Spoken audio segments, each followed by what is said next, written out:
Thank you, ma'am. Last na lang po from my end. You mentioned po about the DEPs.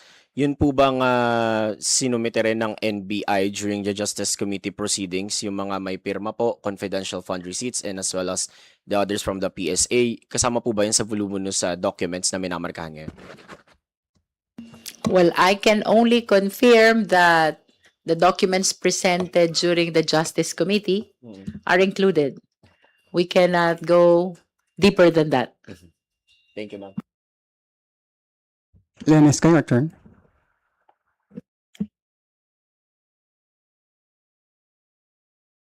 Balikan ko lang yung comment ni Joel kanina about the marking of common exhibits, no?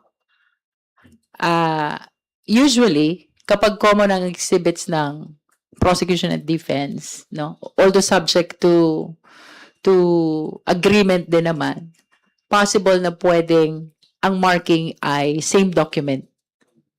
But in this case, hindi siya nangyari because the position of the defense is to come up with their own marking on a separate set of documents. So, yung process ng presentation ng documents for the purpose of marking, separate yun sa prosec, separate yun sa defense. So, it makes it more time consuming. And if we're talking about around 4,000 documents, then it is as if you are marking 8,000 documents. But of course, we understand that because it falls within their discretion to maintain that position, no? I just want to share that in a court proceeding, it is possible. Same document, it bears the marking of the prosecution and at the same time, the marking of the defense. Good afternoon, ma'am. Leonesca Pandi, GMA News Online.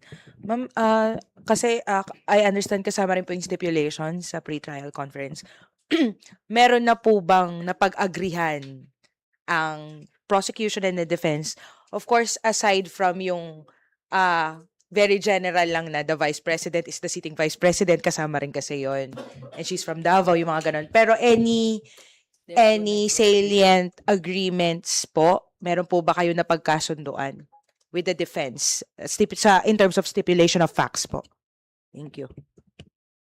Well, pasensya na po kayo dahil limited lang po ang pwede namin sabihin.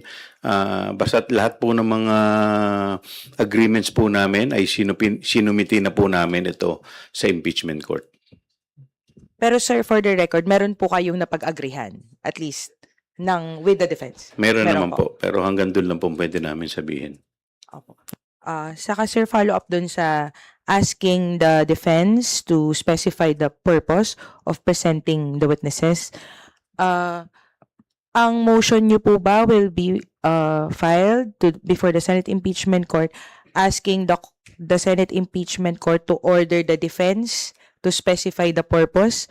Ganun po ba yung mangyayari? Well, Paano it po is ba? beyond our power already to resolve that motion, no? It depends on the impeachment court on how they will appreciate the motion.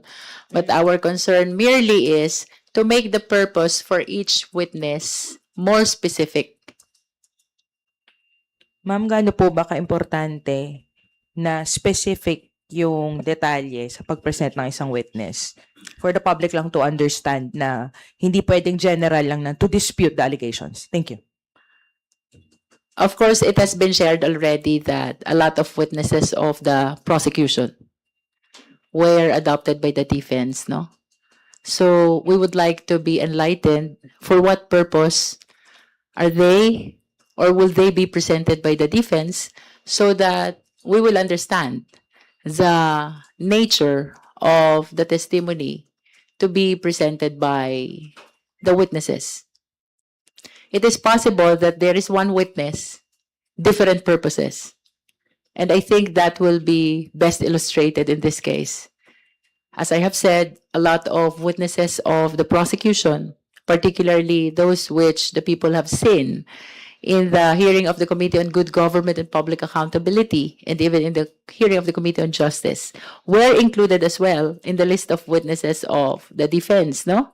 So we assume that they will be presented for a different purpose. other than the purpose of the prosecution, and that's why we want to be enlightened.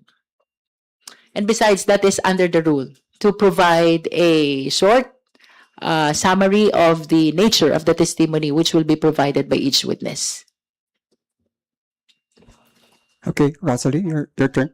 Ay, Dun, we'll allow one more sorry, follow-up. related lang po doon, kailangan nyo rin po ba nung specifics kasi it's very important for your cross-examination. Would that be correct?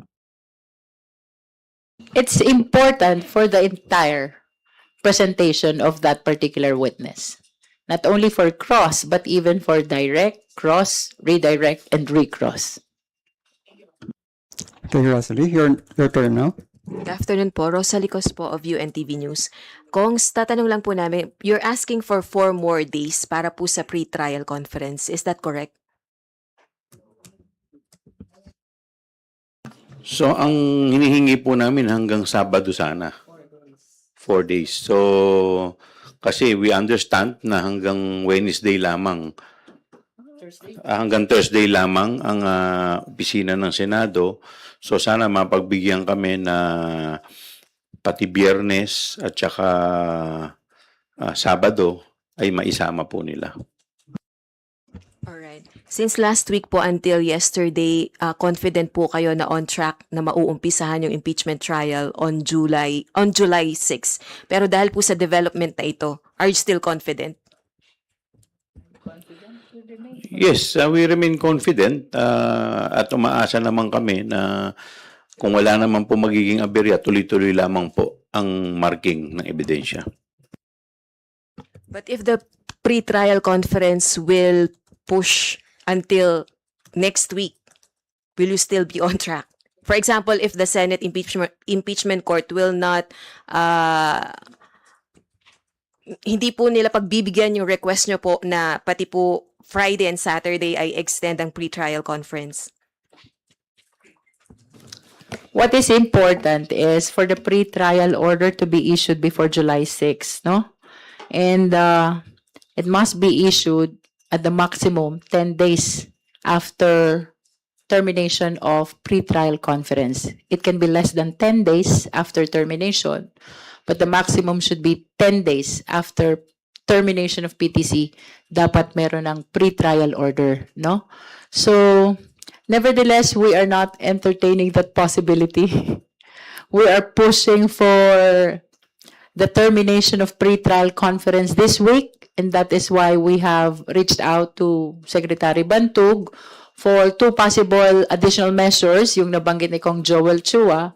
One is deploying additional teams for the marking of exhibits, perhaps from 4 going 8, and then providing additional days from including Friday and Saturday to be able to finish all the marking this week. Pero kung nabanggit nyo po kahapon, kulang po ang defense team sa tao po nila compared po dun sa prosecution panel. So, choice pa rin ba yun pagde-deploy ng additional teams kung kulang po yun pong inyo pong counterpart? So it will depend on the impeachment court. I hope that they will be able to confer and convince the defense team to provide additional lawyers to attend to the marking of exhibits, considering the possible additional measures which will be adopted by the impeachment court.